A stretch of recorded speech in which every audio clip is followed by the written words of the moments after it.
Hi, hello, എല്ലാവർക്കും സുഖമല്ലേ? നമുക്കിന്ന് ഒരു നല്ല പഞ്ഞി പോലെയുള്ള അപ്പവും അതിനോടൊപ്പം കൂട്ടാൻ പറ്റിയ ഒരു പൊട്ടറ്റോ കറിയുമാണ് വയ്ക്കുന്നത്. നിങ്ങളൊന്ന് ചെയ്ത് നോക്കണേ, വളരെ സ്വാദാണ്. കറിക്കും അതുപോലെ അപ്പം നിങ്ങൾ എല്ലാ പ്രാവശ്യവും ചുടുന്നത് പോലെയല്ല, വ്യത്യസ്തമായ രീതിയിൽ നമുക്കൊന്ന് ചെയ്ത് നോക്കാം. 2 ഗ്ലാസ് പച്ചരി അളന്നെടുത്ത് അത് വെള്ളത്തിലേക്കിടുക. വെള്ളത്തിലേക്കിട്ട് ഒരു 6 മണിക്കൂറോളം അത് കുതിർക്കാൻ വയ്ക്കണം.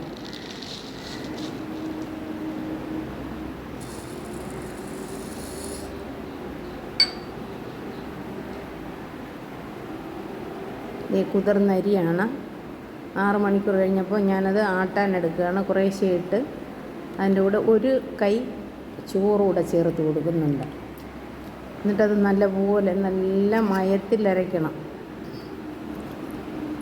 ഒരു ഗ്ലാസ് വെള്ളം ഒഴിച്ചു കൊടുത്തു. അപ്പോൾ അതിൻ്റെ കൂടെ ചോറും അരച്ചിട്ടുണ്ട്.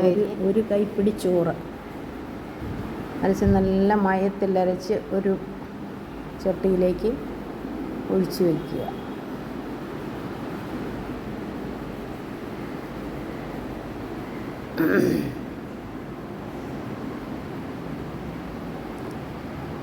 ബാക്കിയുള്ള അരിയും കൂടെ അങ്ങനെ അതുപോലെ തന്നെ ആട്ടി ഒഴിച്ച് വെച്ചേക്കുക.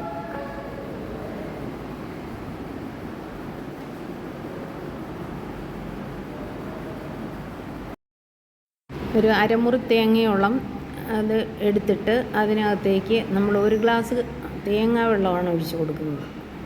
ഈ 2 സാധനവും കൂടെ നന്നായിട്ട് അരച്ച് നേരത്തെ ആട്ടി വെച്ച അരിയിലേക്ക് വീണ്ടും ഒഴിച്ചു കൊടുക്കുക. അപ്പോൾ ഇതിനകത്ത് ചോറ്, തേങ്ങാവെള്ളം, നമ്മൾ വെള്ളത്തിലിട്ട അരി, ഇത്രയും ഐറ്റമാണ് അതിനകത്തേക്ക് ആട്ടിയത്. ഇനി പ്രധാനമായിട്ട് ചേർത്ത് കൊടുക്കേണ്ടത്, നേരത്തെ നമ്മൾ അപ്പം ചുട്ടതിൻ്റെ മാവിൻ്റെ ഒരു 2 സ്പൂണോളം എടുത്ത് നമ്മൾ ഫ്രിഡ്ജിൽ എവിടെയെങ്കിലും സൂക്ഷിച്ച് വെച്ചിട്ട് അതുകൂടി ഇതിനകത്തേക്ക് ചേർത്ത് കൊടുക്കണം. അപ്പോൾ ഇത് നല്ലപോലെ പൊന്തി വരാനും നല്ല മൃദുവായിട്ടുള്ള അപ്പം കിട്ടാനും സാധിക്കും. അതുകൊണ്ട് അതുകൂടെ അതിനേക്ക് ചേർത്ത് കൊടുക്കുക.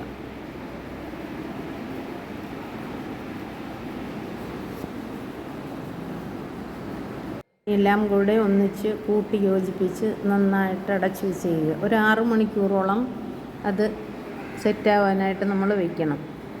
പിന്നെ ആട്ടി ഉടനെ അപ്പം ചുടാൻ പറ്റില്ല. അത് കഴിഞ്ഞിട്ട് അതെടുത്ത് ഓരോ തവി ഒഴിച്ചിട്ട് ചട്ടി ചുറ്റിച്ച് അത് ചുട്ടെടുക്കുക. വളരെ സോഫ്റ്റായ അപ്പമാണ്. ഇതിൽ സോഫ്റ്റായ അപ്പം നിങ്ങൾക്ക് കിട്ടുകയില്ല. അത്രയ്ക്കും നല്ല സോഫ്റ്റാണ്. ആട്ടി ഒരു 6 മണിക്കൂറോളം വെച്ച മാവാണ് കണ്ടോ. നന്നായി പൊന്തി വന്നിട്ടുണ്ട്. ഒരു അരഭാഗം വച്ചിരുന്ന മാവ് ചരുവത്തിൽ നിറഞ്ഞ് വരുന്ന രീതിയിലായി. അപ്പോൾ സോഫ്റ്റായിട്ട് പൊങ്ങി വന്നിരിക്കുകയാണ്. ഇനി നമുക്കിന്ന് ചുട്ട് നോക്കാം. ഈ അപ്പത്തിനായിട്ടുള്ള കറി ഉണ്ടാക്കുന്നതിന് നമ്മൾ കിഴങ്ങാണ് ഇന്നെടുത്തത്. കിഴങ്ങ് കൊണ്ടൊരു സ്റ്റൂ വയ്ക്കാം. അതിനാദ്യമായിട്ട് കിഴങ്ങ് കുക്കറിലിട്ട് പുഴുങ്ങിയെടുത്ത് അതിന് തൊലി പൊളിച്ച് കളയുക. അതിനുശേഷം അതിലേക്ക് ചേർക്കാനായിട്ട് ഒരു 2 ചെറിയ സവാള അരിഞ്ഞതും ഒരു 10-15 അല്ലി വെളുത്തുള്ളിയും 2-3-4 പച്ചമുളകും. നമ്മൾ എരിവിനായിട്ട് പച്ചമുളക് മാത്രമേ ചേർക്കുന്നുള്ളൂ. അപ്പം 2-3 പച്ചമുളകും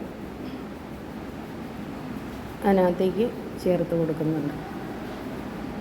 അതിനൊന്ന് പൊളിച്ച് വൃത്തിയാക്കി എടുക്കാം. എണ്ണ ഒഴിച്ചിട്ട്, കടുക് എണ്ണയാണ് യൂസ് ചെയ്യുന്നത്. അത് നിർബന്ധമില്ല, ഞങ്ങളത് യൂസ് ചെയ്യുന്നതുകൊണ്ട് കാണിക്കുന്നതെന്ന് മാത്രം. അപ്പം നിങ്ങൾക്ക് ആവശ്യമായത് എന്തെണ്ണയാണോ അത് ഉപയോഗിക്കുക. എന്നിട്ട് അതിലേക്ക് കടുക് കുറച്ചിട്ട് ഒന്ന് പൊട്ടി വരുമ്പം അതിനകത്ത് അരിഞ്ഞ് വെച്ച സവാളയാണ് നമ്മൾ ചേർത്ത് കൊടുക്കുന്നത്.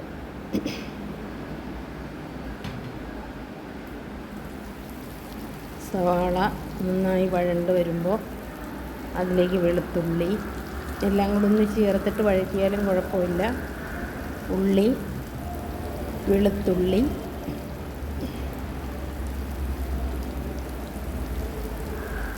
പിന്നെ പച്ചമുളകാണ് ചേർത്ത് കൊടുക്കുന്നത്.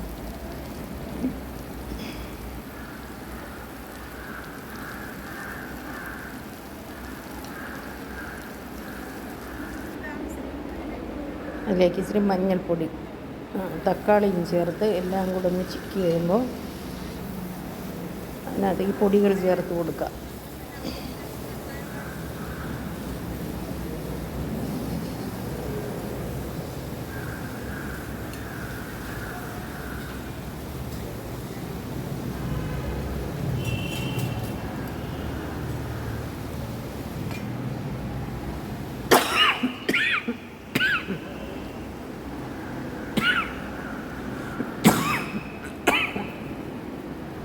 മഞ്ഞൾപ്പൊടി ചേർത്ത് കൊടുക്കാം.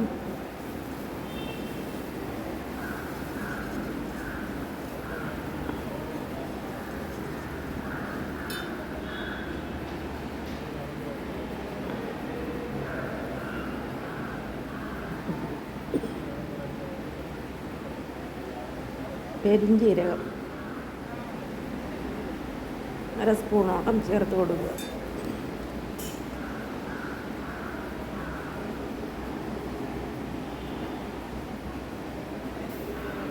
കറിവേപ്പില,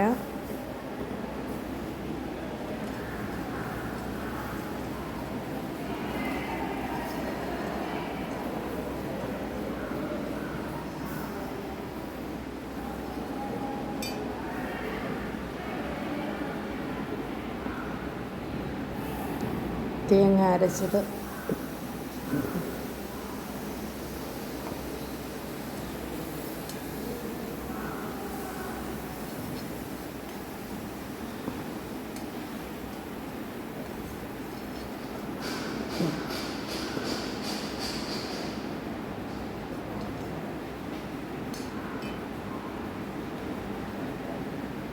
രണ്ട് 3 സ്പൂൺ തേങ്ങ അരച്ചത് മതിയാവും. പിന്നെ അതിനാവശ്യമായ ഉപ്പും കൂടെ ചേർത്ത് ഒന്ന് ചിക്കി അതൊന്ന് പച്ചമണമൊക്കെ പോയി കഴിയുമ്പോഴത്തേക്ക് അതിനകത്തേക്ക് നമുക്ക് കിഴങ്ങ്, വെന്തിരുന്ന കിഴങ്ങ് കൈ കൊണ്ടിങ്ങനെ ഒന്ന് ഉടച്ചങ്ങോട്ടിട്ട് കൊടുത്താൽ മതി.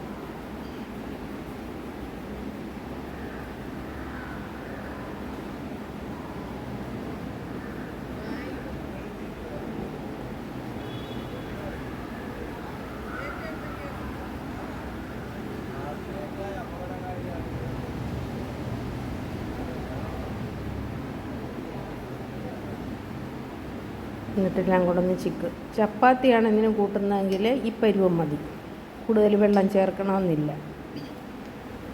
അപ്പം നമ്മൾ അപ്പത്തിന് വേണ്ടി ആയതുകൊണ്ട് ദേ 1 ഗ്ലാസ് വെള്ളം കൂടെ ചേർത്ത് അതൊന്ന് മിക്സ് ചെയ്ത് എല്ലാം കൂടെ ഒന്ന് തിളച്ച് വരുമ്പം ഉപ്പുണ്ടോ എന്നൊക്കെ ഒന്ന് നോക്കിയിട്ട് അങ്ങ് തീ ഓഫാക്കി നല്ലപോലെ ഒന്ന് എല്ലാ വശവും ഒന്നുപോലെ തിളച്ച് വന്നിട്ട് നമുക്ക് ഇറക്കി വയ്ക്കാവുന്നേ ഉള്ളൂ. അപ്പത്തിനാകുമ്പോൾ ഇതിന് മാത്രം വെള്ളത്തിൻ്റെ ഒന്നും ആവശ്യമില്ല. അപ്പത്തിനല്ല, ചപ്പാത്തിക്ക്. അപ്പത്തിനാകുമ്പോൾ ഇച്ചിരി കൂടെ ലൂസായിട്ടിരിക്കണം, കഴിക്കുന്നതിനൊരു സുഖം. ഇങ്ങനെ ചെയ്ത് നോക്കിയിട്ടില്ലെങ്കിൽ ഒന്ന് ചെയ്ത് നോക്കണേ, നല്ല ടേസ്റ്റാണ്. എന്നിട്ട് നമുക്ക് ഇനി അപ്പം ചുടുന്ന കാര്യത്തിലേക്ക് ശ്രദ്ധിക്കുക. അപ്പം കറി ഏകദേശം ശരിയായിട്ടുണ്ട്, നല്ല മണമൊക്കെ വരുന്നുണ്ട്. ഇനി അപ്പം ചുടാനായിട്ട് പാൻ അടുപ്പത്തേക്ക് വയ്ക്കുക. പാൻ ചൂടായി വരുമ്പം അതിലേക്ക് ഓരോ തവിയായിട്ട് ഒഴിച്ചു കൊടുത്ത് നമുക്ക് ആ അപ്പം എല്ലാം ചുട്ടെടുക്കുക. വളരെ കട്ടിയുള്ള അപ്പം ഇഷ്ടമില്ലാത്തതുകൊണ്ട് ഞങ്ങളെപ്പോഴും വളരെ നേർത്തതായിട്ടാണ് ചുട്ടെടുക്കുക. അതുകൊണ്ട് കാണാനൊരു ഭംഗിയില്ലെങ്കിൽ നല്ല സോഫ്റ്റ്, നല്ല പഞ്ഞി പോലുള്ള അപ്പമാണ്. അപ്പോൾ ഇതറിയാത്തവർ ഈ ഇൻഗ്രീഡിയൻസ് ഇച്ചിരി കരുതി ഫ്രിഡ്ജിൽ വെച്ചേക്കണം. നമ്മൾ ചുട്ട തലേന്നോ ഒക്കെ ചുട്ടതിൻ്റെ മാവെടുത്തിച്ചിട്ട് ഫ്രിഡ്ജിൽ ഒരു 2 സ്പൂൺ മതിയാവും. ഒഴിച്ച് തലേന്ന് നമ്മൾ ആട്ടി കഴിയുമ്പോൾ അതിനകത്തേക്ക് ഒഴിച്ച് കൊടുത്താൽ മതി. പഞ്ഞി പോലുള്ള അപ്പം കിട്ടും, നല്ല സോഫ്റ്റുമാണ്, അതുപോലെ തന്നെ ടേസ്റ്റുമാണ്. തേങ്ങ ഞാൻ കുറച്ചേ എടുത്തിട്ടുള്ളൂ, നിങ്ങൾക്കൊക്കെ വേണമെങ്കിൽ ആവശ്യത്തിന് തേങ്ങ ചേർത്ത് കൊടുക്കാം. അതുപോലെ തേങ്ങാ വെള്ളം ഉണ്ടോ, നല്ല സോഫ്റ്റാണ്. എല്ലാം ഒന്ന് ചുട്ടെടുക്കുക. എന്നിട്ട് ഉണ്ടാക്കി നോക്കിയിട്ട് എങ്ങനെയുണ്ടെന്ന് പറയണേ, അഭിപ്രായം അറിയിക്കണേ. Thank you for watching. Thank you. Subscribe ചെയ്യാതെ കാണുന്നവരുണ്ടെങ്കിൽ ഒന്ന് സബ്സ്ക്രൈബ് ചെയ്തേക്കണേ. പ്ലീസ് ലൈക്ക് ചെയ്തേക്കണേ. നിങ്ങളുടെ സപ്പോർട്ട് ഉണ്ടെങ്കിൽ മാത്രമേ. Thank you.